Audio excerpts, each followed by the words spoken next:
just got back from about 12 days in Montana. I hope you had an amazing 4th of July. There's a few fun updates in this video that I think you'll be excited to hear about.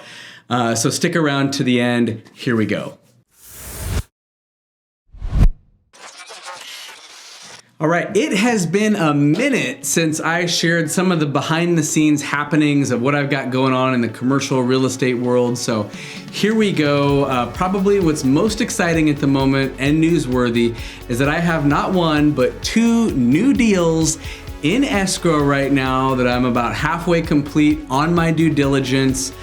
We've ordered the appraisals from the bank. My lender has kind of pre-approved those deals in advance, and I will shortly be sending out those investing opportunities to my friends and to my colleagues who've opted in on my investor wait list. So be on the lookout for those coming in the next couple days. If you're not on that list and you want to be, head out to the website. You can get registered and get opted in if you already know me, and I'll share why I'm so excited about those deals. I'll give you a hint. It's some of the underperforming or worst buildings in nice parts of town. That's one of my core investing principles and philosophies, and I see the potential to increase the value on these by 50 to 100% in some cases. And so as you can see, that gets me excited.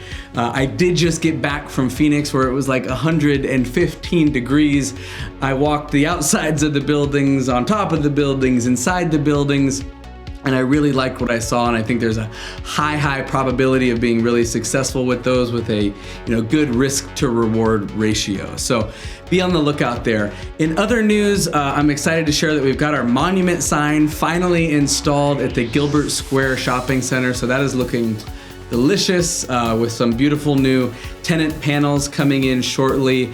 We're also painting that building next week to match the new monument sign, so it's really gonna have a modern look and feel. We've got tenants putting up new signage on the building as well, and so I'm happy with how much we've progressed there over the last 6 months. And I'm also gonna share that I'm happy with the progress that we're making on our direct outreach to tenants to lease up some of that vacancy. I think we're getting better with some of our Facebook targeting, with some of our LoopNet presence, and just doing some guerrilla things like Craigslist and pick your own neighbor promotions with some of the tenants that are in there. And so I like the momentum, I like the traction that we've got going there, and I think it's also going to serve as a template for these next 2 deals, which I've been able to start pre-leasing in advance. So I've got some premium LoopNet campaigns rolling out. We're actually getting leads from one building that we can refer to another. And so I'm really starting to see some economies of scale and better synergies as we have a few buildings sprinkled around town where we can direct some of those resources to.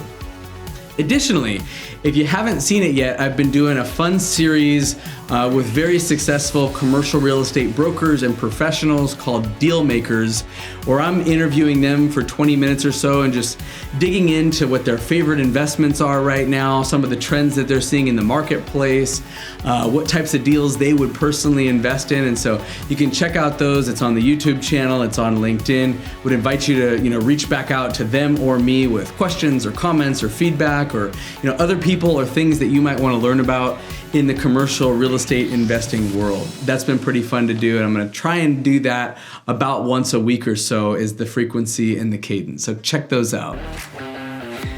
And that's it.